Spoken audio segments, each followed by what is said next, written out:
I'm oral historian Mike Chappell. Today, June 21st, 2014, I'm interviewing Dr. Lawrence Frohman for the Endocrine Society at its annual meeting being held this year at McCormick Place, Chicago. Larry, would you tell me a little bit about your family background? I come from a family of musicians. My father was a professional singer and choral director, and my mother was a professional pianist. And so this was a very important part of my upbringing. I'm an only child, and with all the pluses and minuses of being an only child, but I studied music throughout the time that I was in public school system, and has managed to be a part of my life ever since that time. When did you become interested in science? I think that developed perhaps toward the end of my high school period, but certainly in college as I began to be interested in, at that time, initially hard sciences and then subsequently the biologic sciences. This is when I was an undergraduate student at the University of Michigan. And how did you choose the University of Michigan? Well, I grew up in Detroit, and there were actually two reasons involved. At the time I went to school, schools were graduating their classes twice a year, both in January and in June, and I happened to graduate in January. And to think of some of the eastern schools that only accepted students once a year in the fall, it would have meant finding something to do for 6 months. I wasn't interested in spending that amount of time. The other thing was financial. There was a major advantage for going to a state school, and in Michigan that was the obvious one for me. What led to your choice of a medical career? That was something that gradually evolved during the course of my undergraduate study.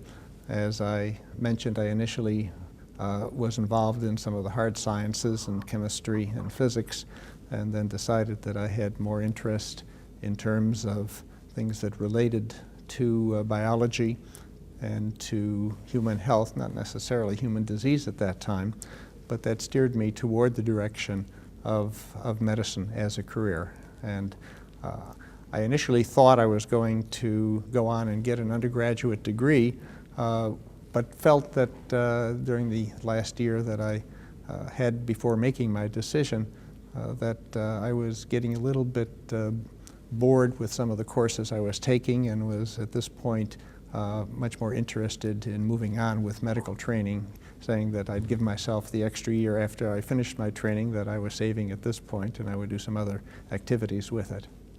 Were you thinking at that time of being a medical researcher?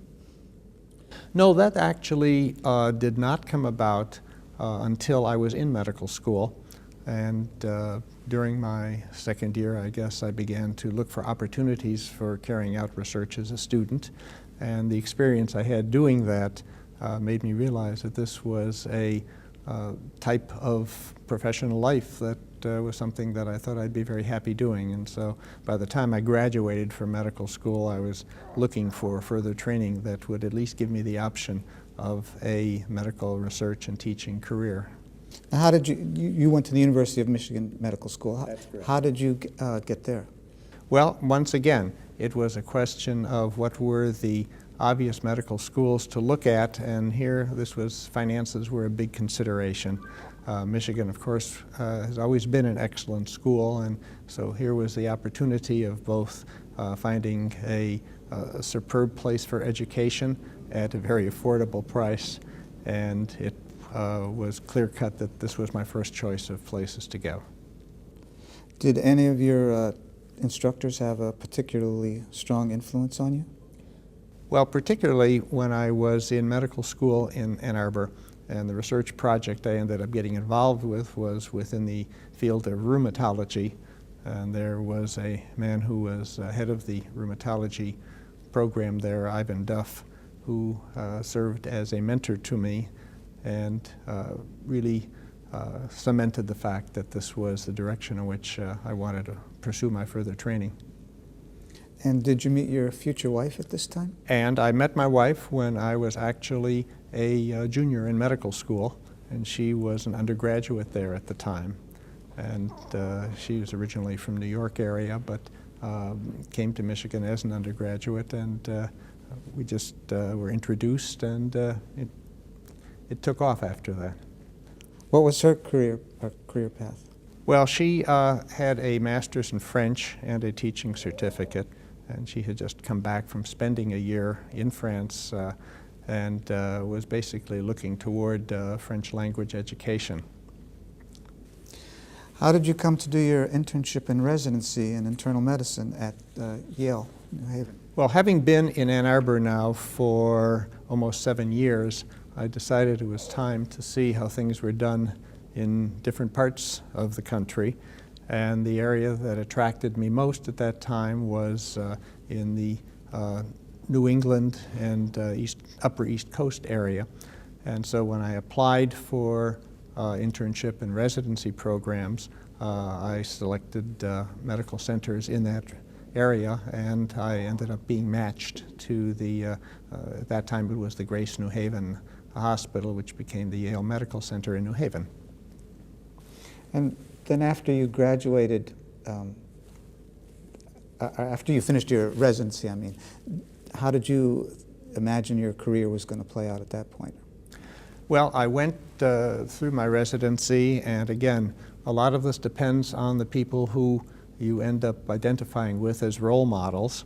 And there were two people in particular during my residency, both of whom were in the field of endocrinology. One was Philip Bondi, who at that time was head of endocrinology, and the other one was Thomas Amatruda, who was head of endocrinology at the Associated VA hospital that we were at.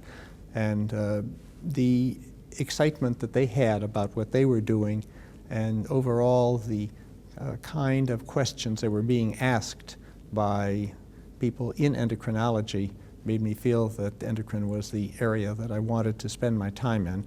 And once again, by this point, I was pretty much wedded to the fact that I wanted to follow an academic teaching and research career.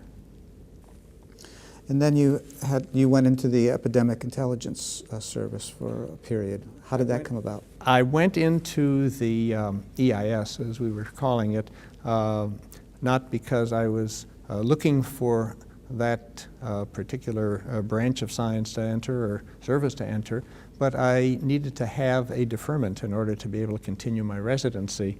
And that was the criteria that was used by the chair of medicine, who said that I could have a job only if I could guarantee I was not going to get drafted out of the program.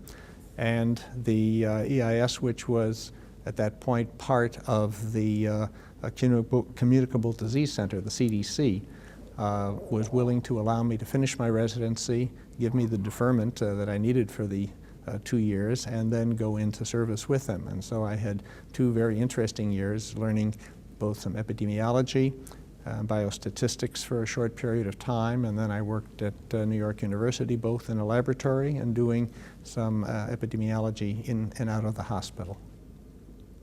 Now, when you were in the EIS, did you know that when you came out of it where you were going to end up? Well, before I went into it, I had already pretty much settled on endocrinology and had made some initial forays into looking at possibilities of where I should go to train. Since I was going into the EIS, I put those plans on hold for a little bit of time to see whether or not my mind might be changed by my exposure to infectious disease research. But after a period of 6 or 8 months, it became evident that as interesting as it was, my heart was still interested, it was still pointing me toward endocrinology. And okay, so then you got a research fellowship at Duke University School of Medicine. Correct. How did that come about? Well, the contact with the person at Duke University, Frank Engel, with whom I was a fellow, really came from the person I mentioned previously, Tom Amatruda, who had been also trained at Duke in the past and had recommended that as a place where I could get some superb training. And after having looked at a couple of other possibilities, I realized that this was probably the best kind of a fit for me. Could you say a little bit about the scientific stature of Frank Engel? Well, Frank Engel was a very well-known endocrinologist who was interested in pituitary hormones, and particularly in the extra target organ effects of these pituitary hormones. But he was basically an endocrine physiologist, and he was someone who also had in my short interactions with him, ended up being somebody I thought I could relate to very well and could serve as a mentor. And you said you had a short period with him. What was it? Was unfortunately very short, because about 10 days after I arrived at Duke, and actually it was the day I was doing my first wet lab experiment, he suddenly had a myocardial infarction and was placed in the hospital, but within an hour or so passed away. And so that I never really got a chance to partake of the knowledge that he had to offer.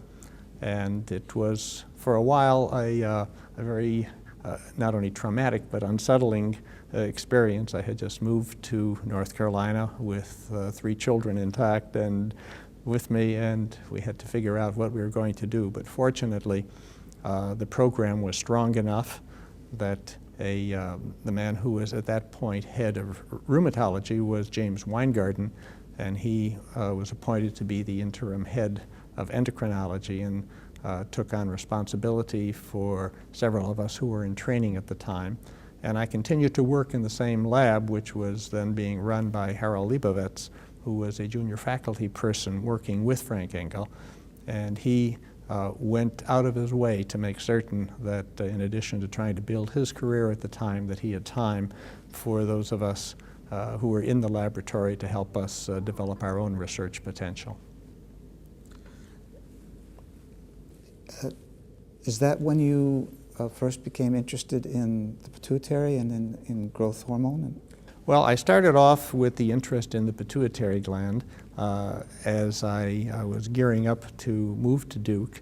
And then after I was there and I was looking for the kinds of projects that would be of interest, the radioimmunoassay had just been developed, and we decided to set up an assay for human growth hormone, which I did, and carried out a number of studies related to that, and that basically began my career-long association with that particular hormone. Now, was that your idea to set up that assay, or was that you were instructed to do that? No, that was my idea at that point. The assay that had been set up initially as the prototype assay had been the insulin assay, and then there was a report that growth hormone was also amenable to be measured by that technique, and I decided that this would be a good place to start in a new field that would be open to be developed.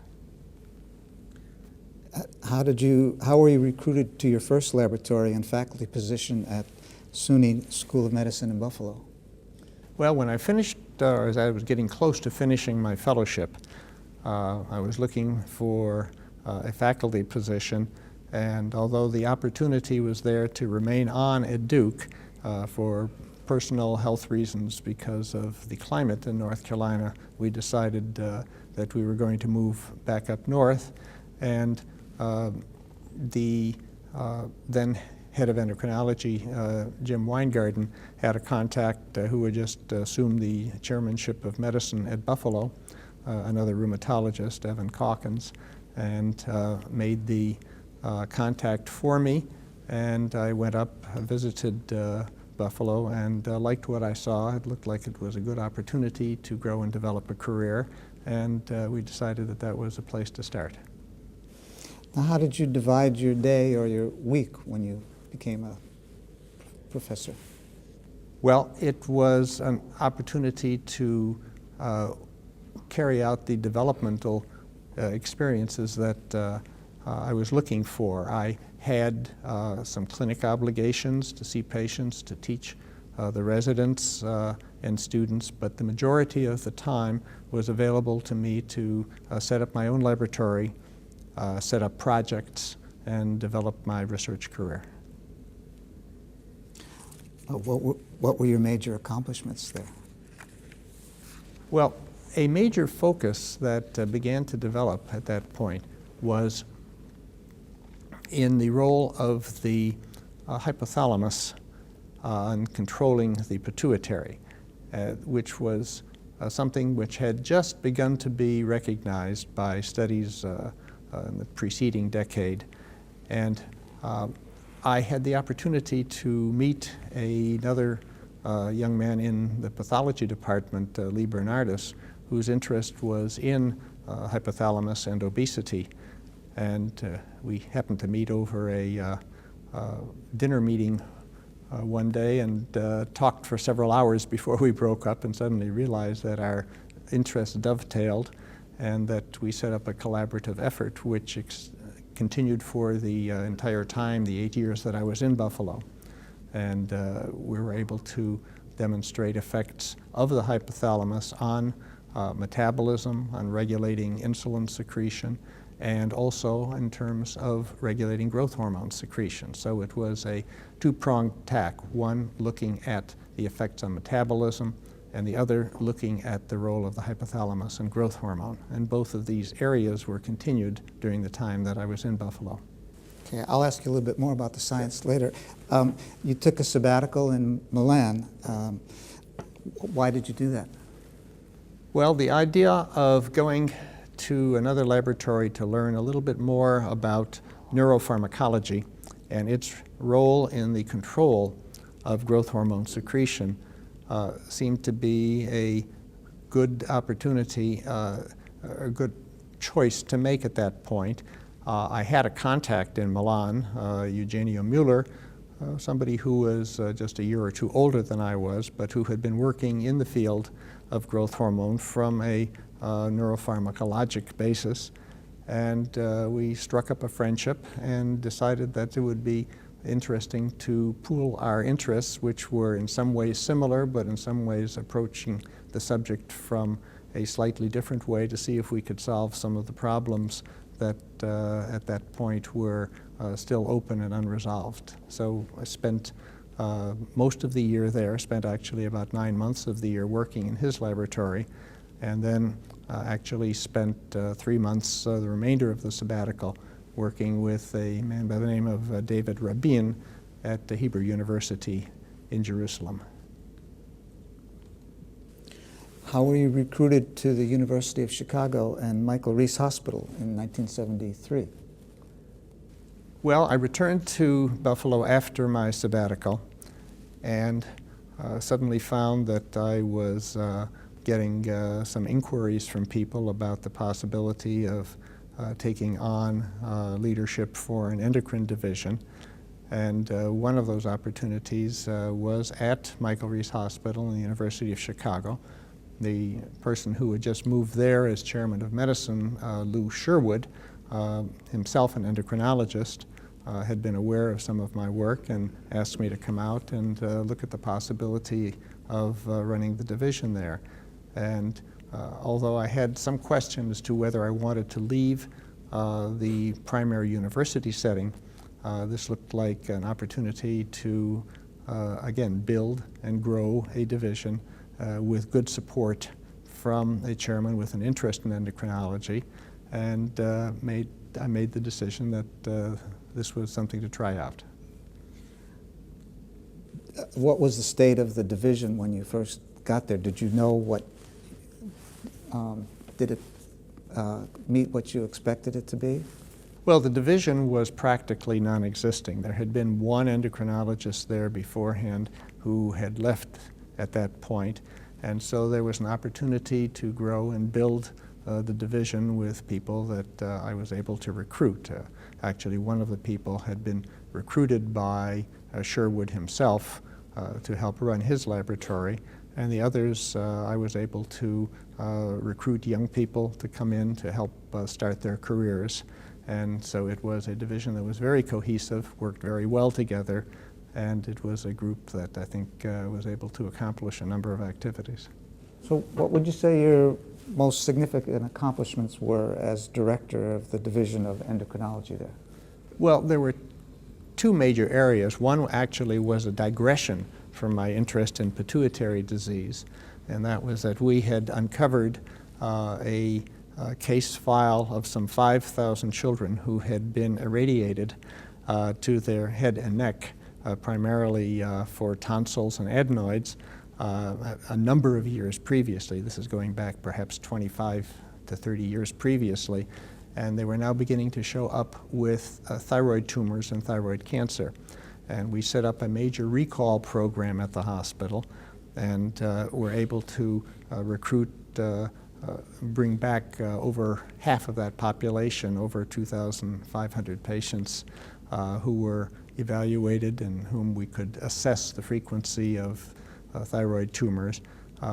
I was one of the initiators of this program, although after about a 2-year period, I actually turned this over to Arthur Schneider, who was one of the faculty members in endocrinology, who had an interest in thyroid way back, and it also, as I said, it was a diversion from what I really wanted to spend my time doing, which was in pituitary disease.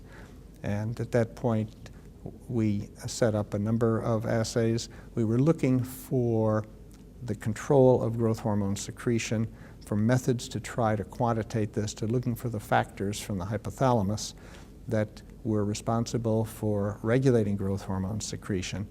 And we set up the means to try to assay and measure some of the factors that had been both partially purified by ourselves and by others to try to see if we could isolate the factor involved that was responsible for controlling growth hormone. And this was the major area in which my research went on. And then you left Michael Reese to head the Division of Endocrinology at the University of Cincinnati in 1981. How did that come about, and how did you feel leaving Michael Reese?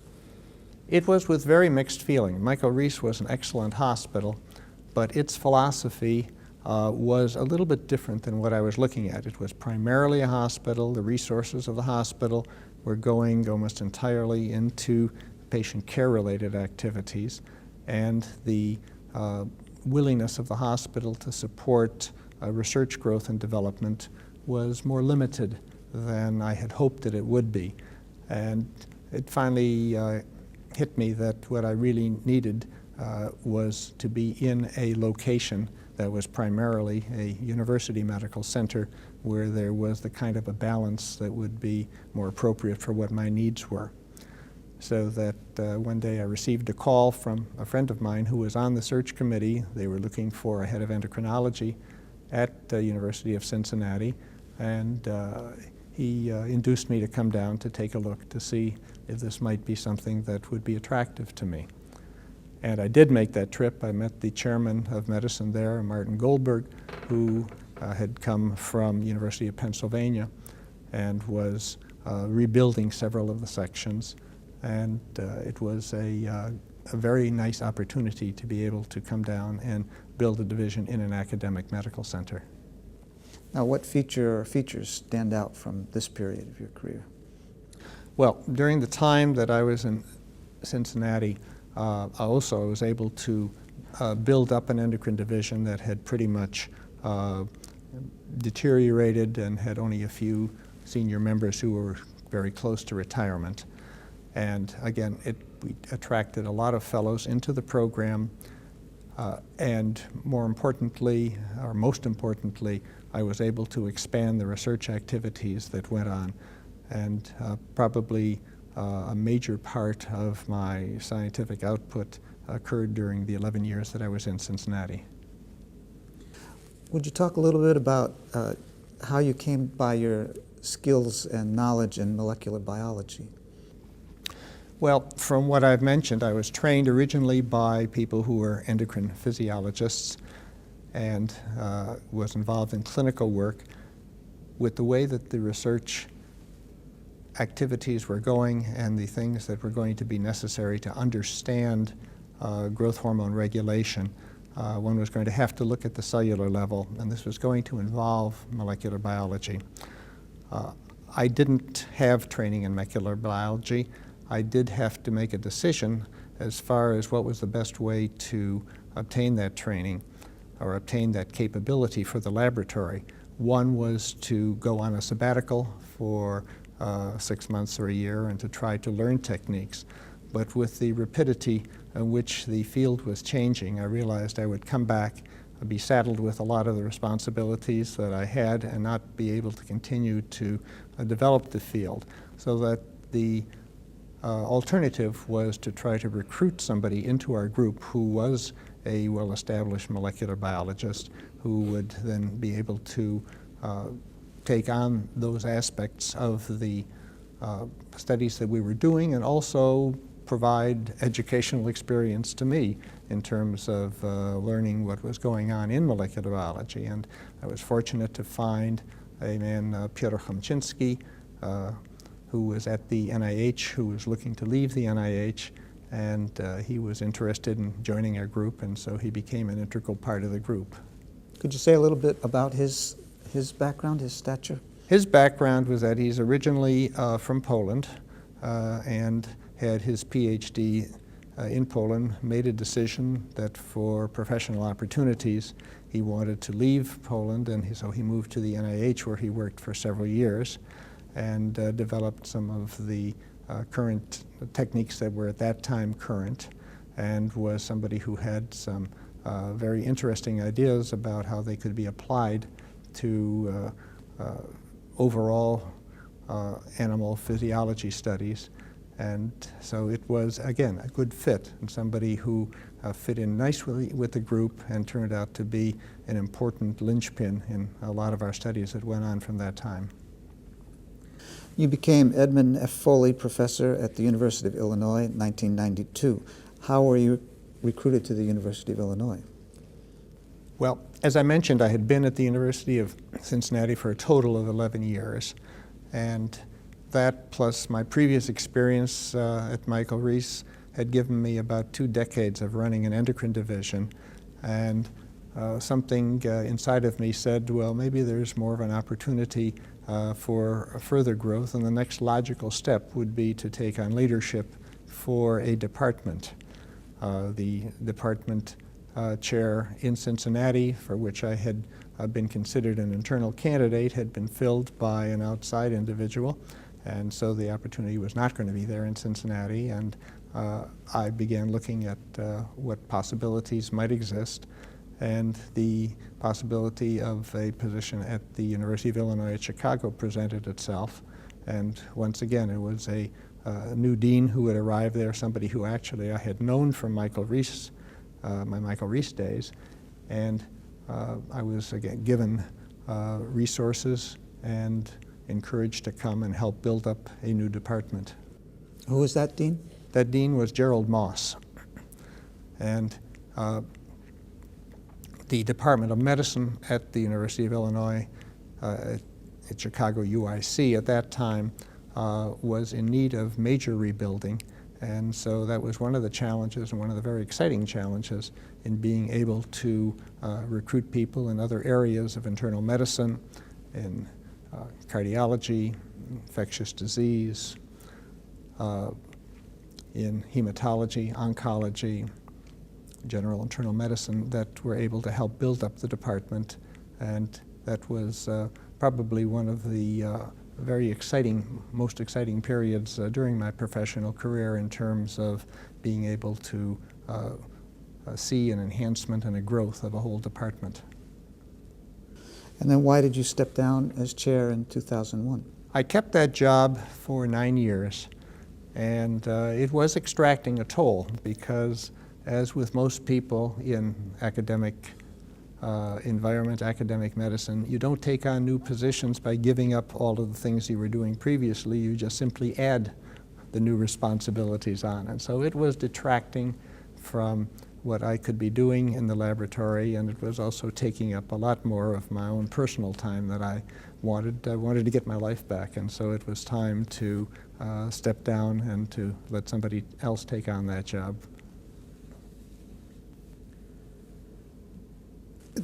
And you became emeritus in 2005? I stayed on in the regular faculty for another 4 years as a professor of medicine in endocrinology.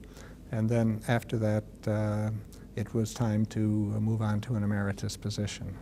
So when you stepped down as chair, did you actually find that time for more research? Did that come about? I did have additional time for research, and I was actually able to spend much more of my waking hours thinking about scientific and clinical research projects and problems going on than I did have previously.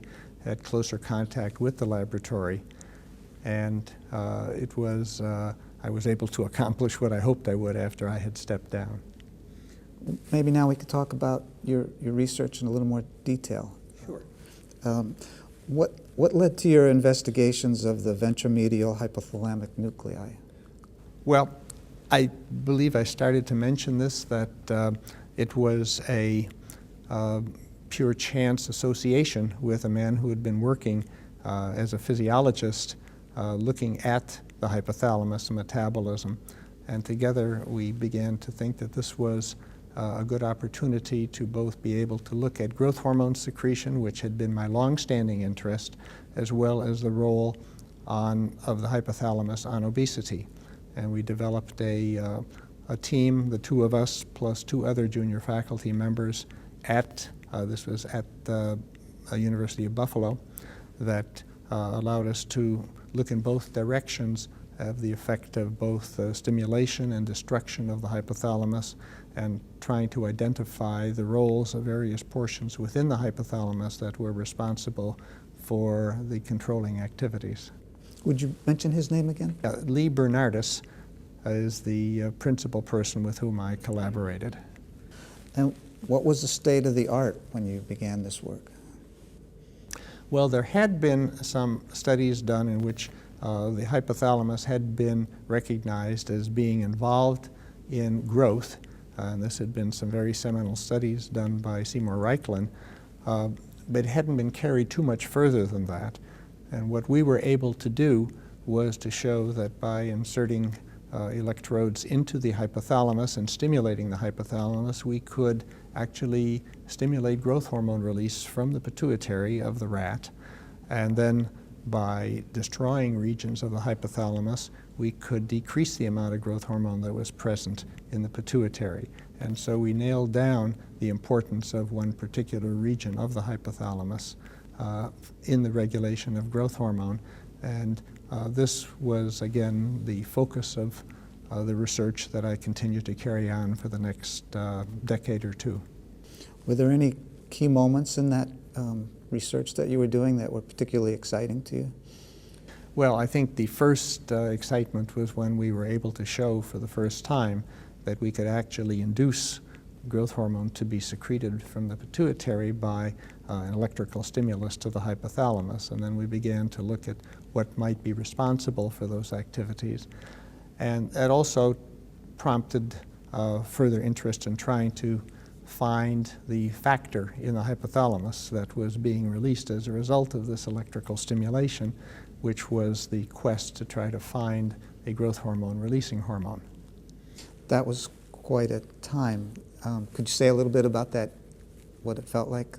Well, it was a heady time because this was the time when other hypothalamic releasing hormones were being identified in other laboratories, particularly in the laboratory of Andrew Shalley and Roger Guillemin, subsequently Wiley Vale. And the growth hormone releasing hormone was one of the stubborn hangouts that there had been many attempts to try to identify. We were involved in basically being a bioassay laboratory for those factors when they had been purified by some of the other investigators. But it was running into one problem after another. It could not be found, and it really turned out that it was by moving outside of the hypothalamus that it was possible to find the growth hormone releasing hormone. And this happened purely out of a chance association. There had been reports of people who developed acromegaly, which is caused by too much growth hormone secretion from a pituitary tumor, who had had tumors in other locations of the body, and in whom, when the tumors were removed, the acromegaly improved. And so that it became clear that these people must have a growth hormone releasing hormone secreted, what we call ectopically, from a source that the hormone normally is not present in. And I ended up giving a medical grand rounds at Henry Ford Hospital one day, and was able to meet with a pathologist who told me that he had in his freezer a tumor from the lung that had been removed about 10 years previously in a patient who fit that clinical description. And because it had been in the freezer, materials in the tissue were preserved, and we got them and were able to extract from them a substance which had growth hormone releasing activity. And it was the start of the solution to that quest for finding growth hormone releasing hormone, which was the only one of the hypothalamic hormones that was first identified from a tissue other than the hypothalamus. Now, how did you feel when you had this conversation with this doctor? I felt, oh, this is a gold mine. If I can get my hand on this tissue, this would give us a chance. It would be not only interesting, but I thought it was imperative to see whether we could find the releasing factor, the releasing hormone in this tumor tissue. And once we did, then the search was on to find other tumors, because the amount of tissue that we had was so small that we really couldn't go too far with it. Okay, let's see. I'm not sure if this is a good place to ask this question or not. You could tell me. What was your overarching scientific interest at this time? Well, my overall interest through this period, and it remained true for a couple of decades, was looking at the regulation of growth hormone secretion. This was the bottom line. And one could look at this at various aspects. We looked at this in a number of clinical studies looking at growth hormone secretion. We looked at it in animal studies, and as we were getting more involved in looking at growth hormone, it became obvious that the key to growth hormone secretion was the secretion of the releasing substances from the hypothalamus. And so if you can say that it was like Jack climbing the beanstalk, we climbed up the pituitary stalk to the hypothalamus and began to focus on the hypothalamus, and that's where the growth hormone releasing hormone factors story began to be developed. Would you say a little bit about the discovery of the growth hormone releasing hormone? Well, the puzzle was finally resolved by the identification of two different tumors, one in the United States, one in France, that had similar properties in that they were associated with acromegaly in patients who were improved or cured when these tumors were taken out. Both were tumors of the pancreas, and they were sent to the labs of Roger Guillermin and Wiley Vale, and each of these two investigators working perhaps about 100 yards apart from one another at the Salk Institute independently came up with the sequence of the growth hormone releasing hormone, which was then subsequently shown to be identical to that in the human hypothalamus. And with this, a new world opened for investigation, because the peptide hormone was synthesized and it became available for use in clinical studies. And so there was an opportunity now to really look at the major hormone controlling growth hormone that would allow us to understand more of growth hormone physiology. And what were the clinical implications of that?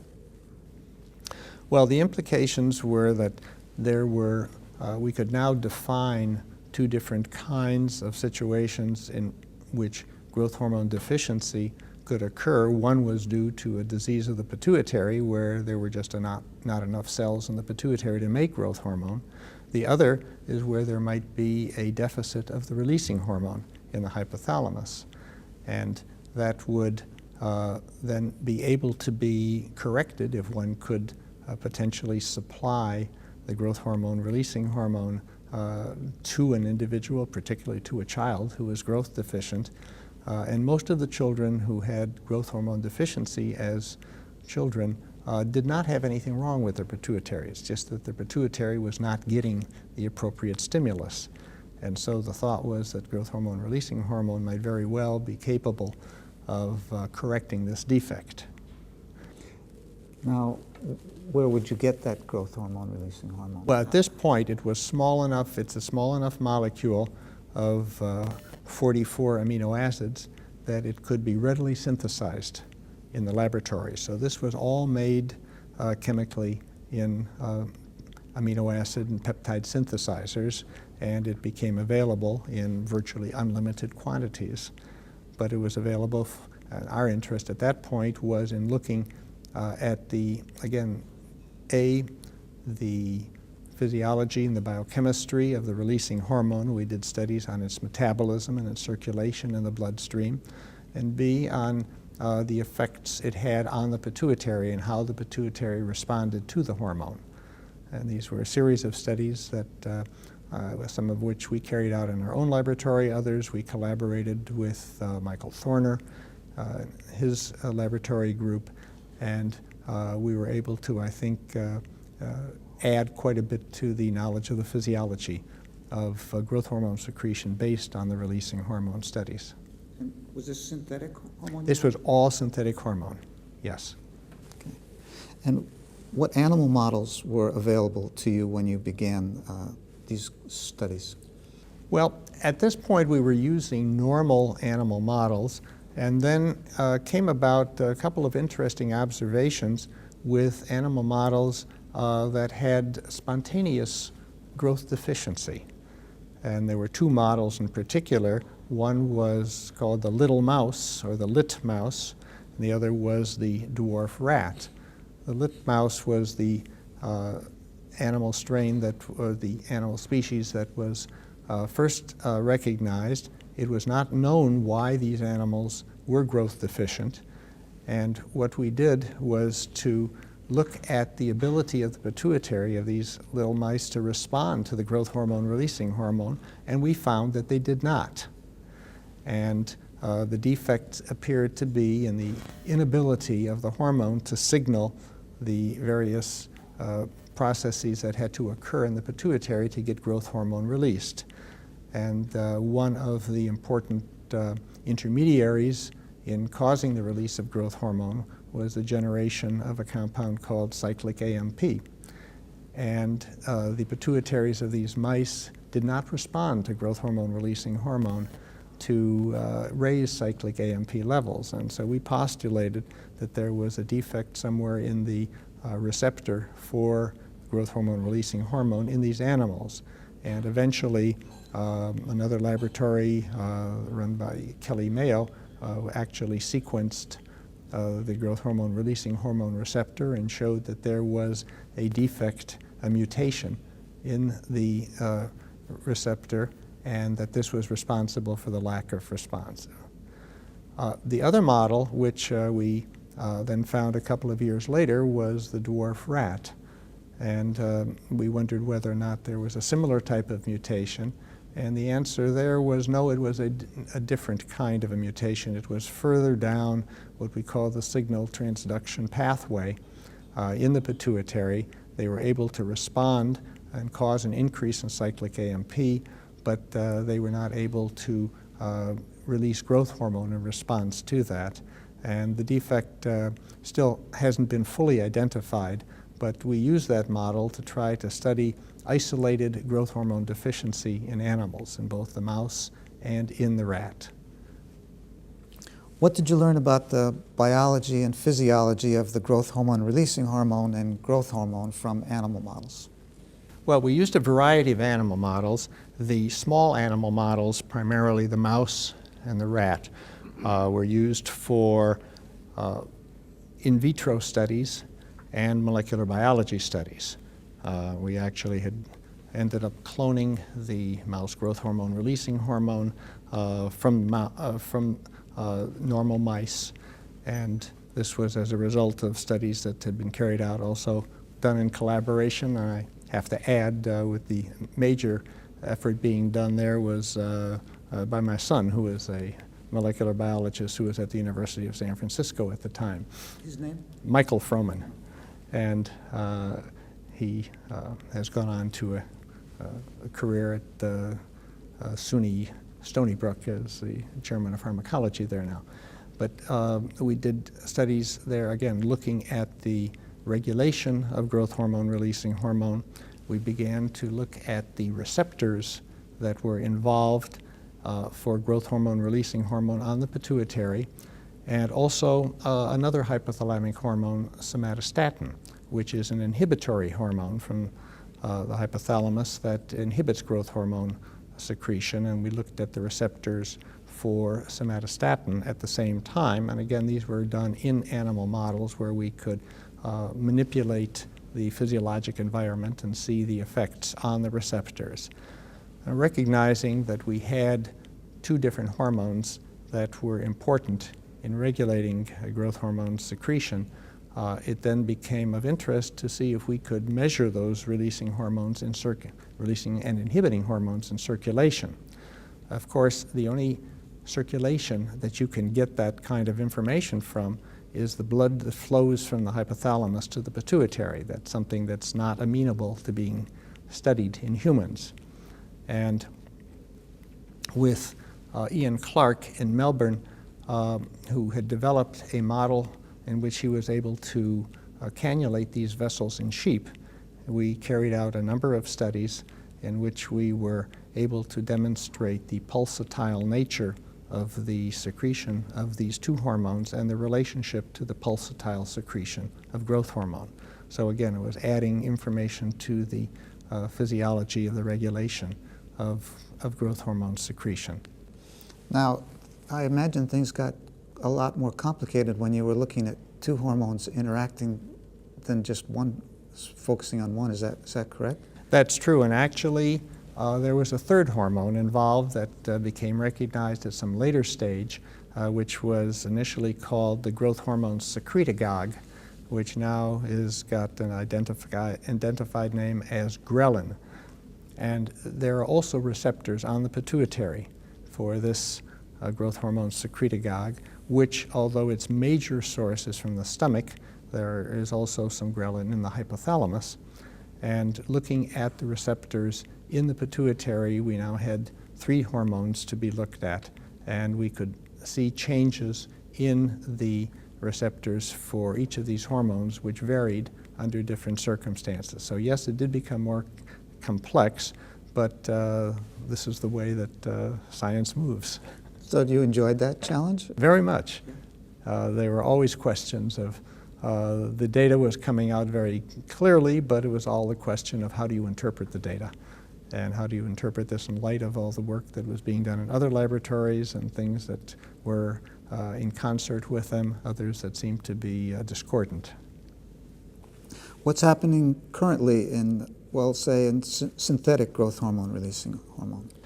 Well, synthetic growth hormone releasing hormone proved to be a bit of a disappointment in terms of treating children with growth deficiency, because although it was effective in doing so, it was not as effective as just giving these children growth hormone. And so that has pretty much been dropped. Although one of the things that developed in the course of our studies as we looked at the metabolism of synthetic growth hormone releasing hormones, we studied the way in which this hormone was degraded in the plasma after it is injected, and we found the major enzyme in plasma that was responsible for destroying the releasing hormone, and that if one substituted one amino acid in the hormone, one could now prolong the life of the hormone quite dramatically. And this now made it possible to think of using this hormone, or the modified hormone, as a potential therapeutic tool. And currently there is one derivative of this hormone which has been now been made available commercially to treat patients with AIDS, HIV, lipodystrophy. In other words, the excessive fat accumulation in patients with HIV disease, that we know that growth hormone can reduce the amount of fat, but it was usually at a price of having many adverse effects from the growth hormone. However, if the releasing hormone is given, there is a built-in regulatory feedback mechanism which prevents too much growth hormone from being secreted. And so this has now been developed as a therapeutic tool for these patients. I thought that that HIV patients, they were wasting away. They didn't have enough fat or anything, muscle.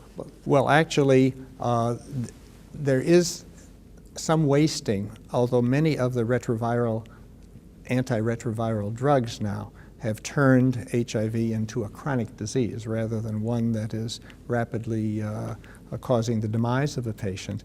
And in these patients, it's turned out that they do accumulate excess fat, and it's known that they do have an increased risk for cardiovascular disease. So that this at least is a step in trying to see whether by reducing the amount of fat in these individuals, the so-called visceral fat or abdominal fat, whether it is possible to improve their overall life expectancy. That answer is not known, but it is known certainly that one can reduce the amount of visceral fat, and patients are much happier by not having that present. Does it turn it the fat into, does it make it more protein oriented?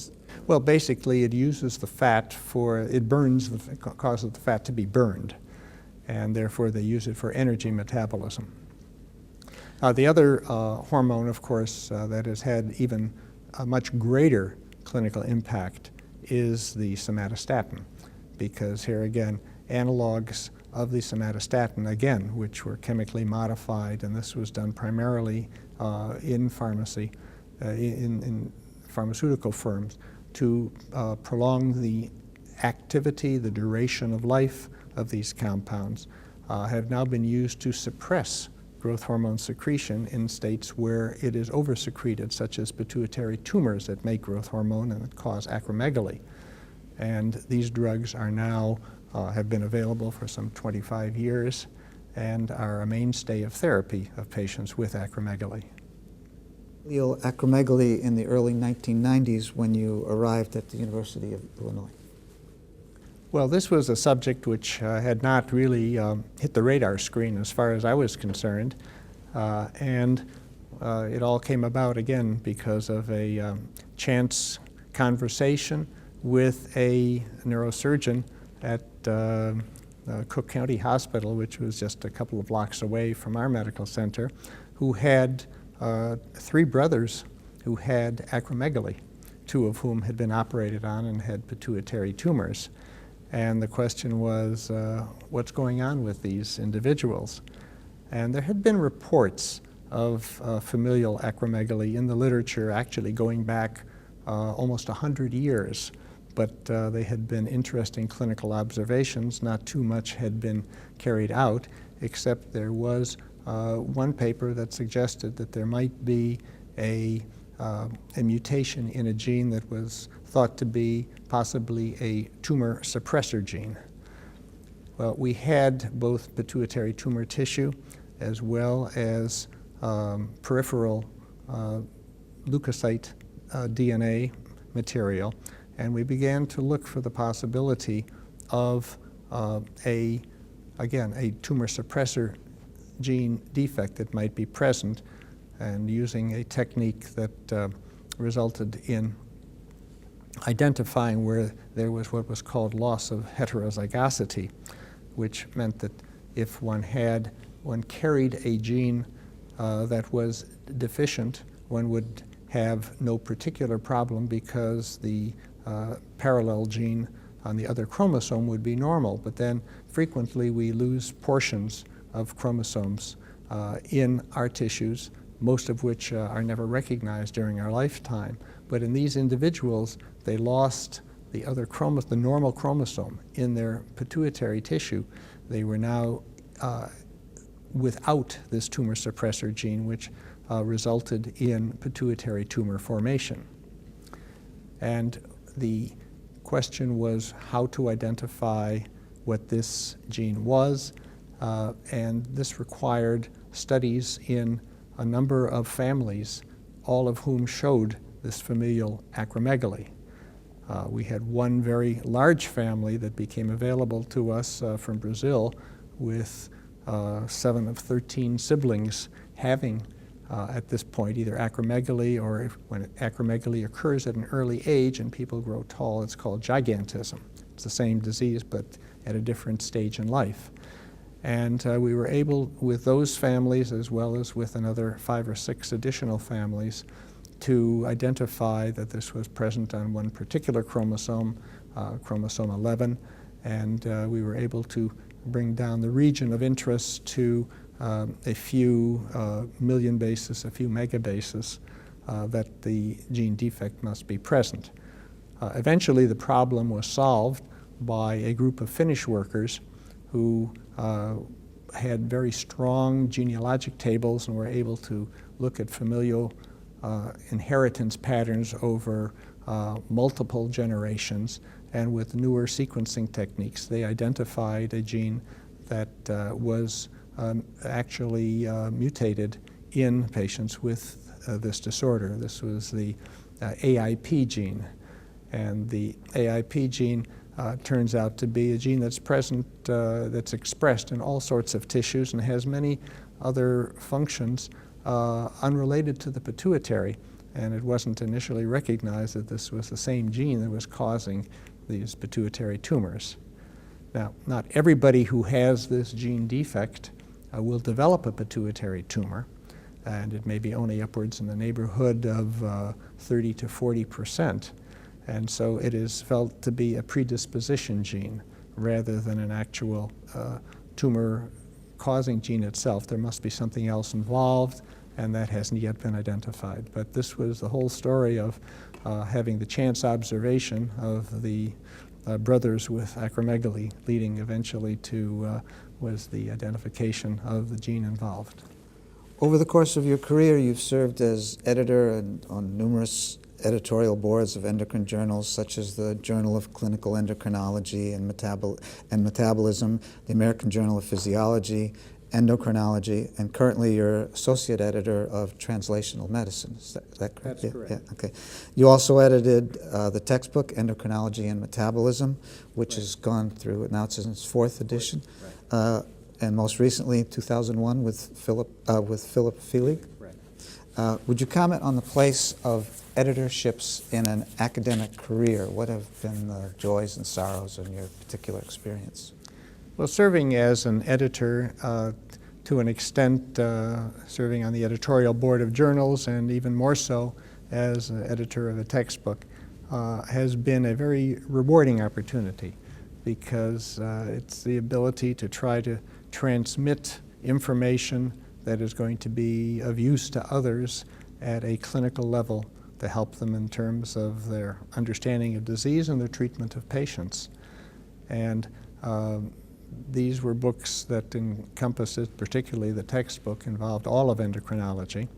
And the responsibility of the editor is pretty standard, but it was an opportunity to review the chapters that were written by others and to try to help put things into a form that was most readily readable and digestible by the reader, so that it was, again, a learning experience, a growing experience, and I think that it certainly tended to enhance my own writing skills, looking at the way that others put together chapters and informations.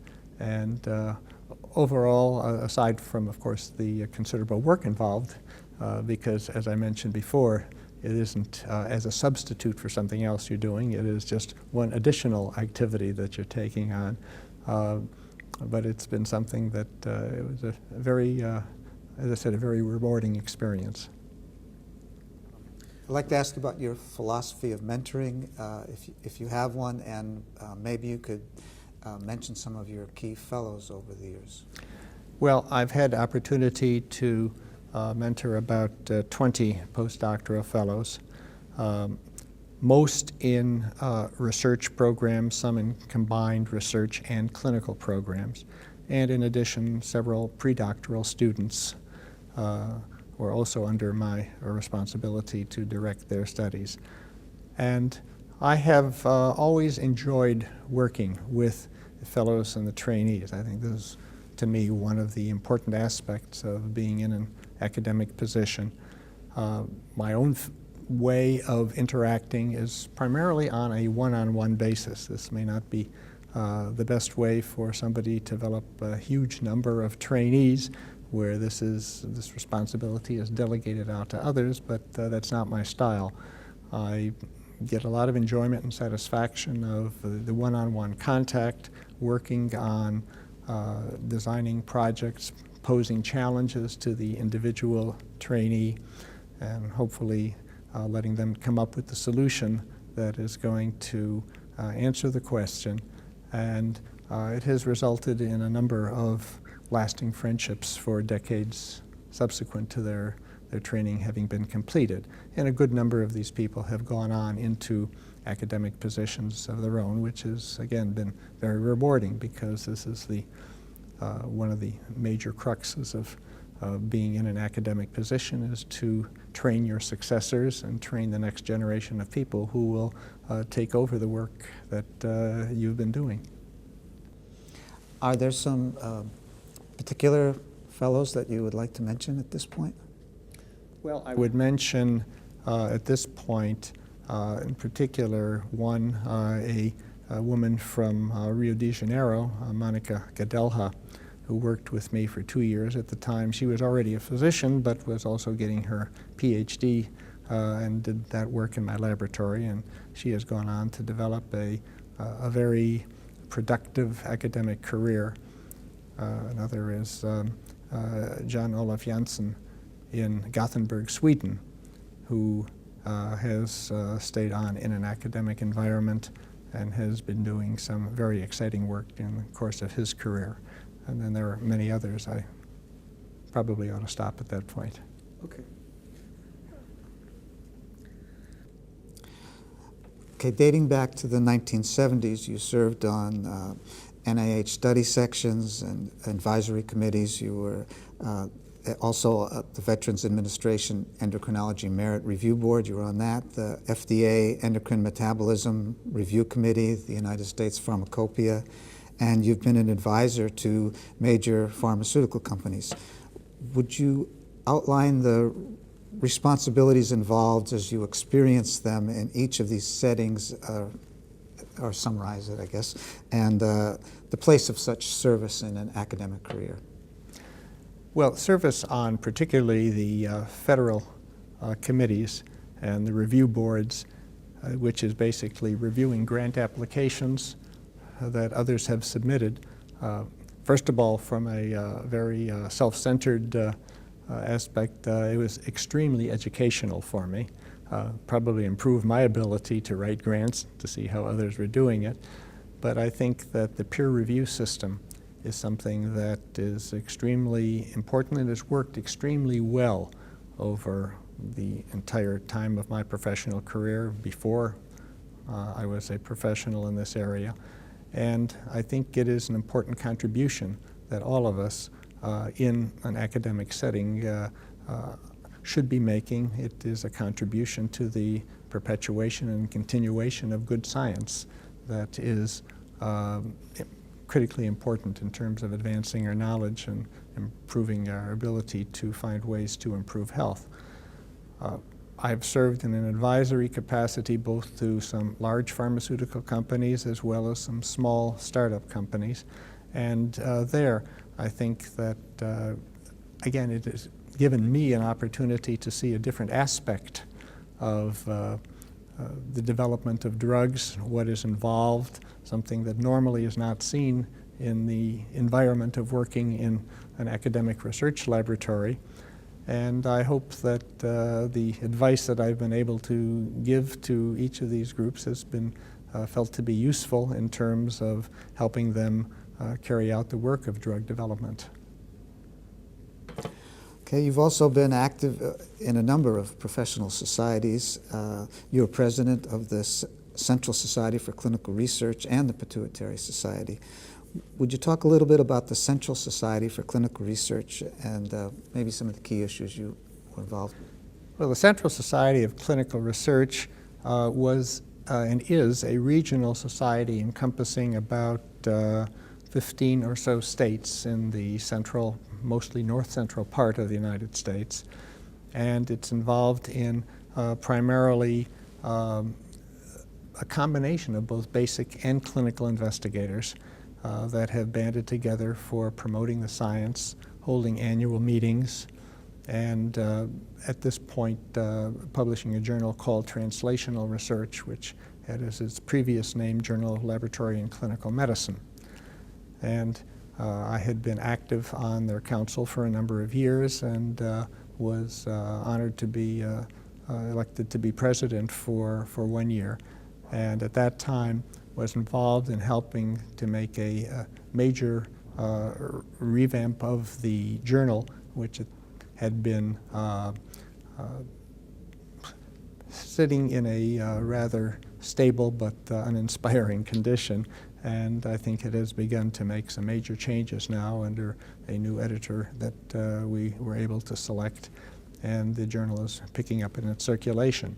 Similarly, the society has had as its challenge the fact that many of the members are graying, and that there's been a very big need to increase the number of young individuals coming into the society, and these are recruited primarily from the academic institutions in these dozen or 15 states.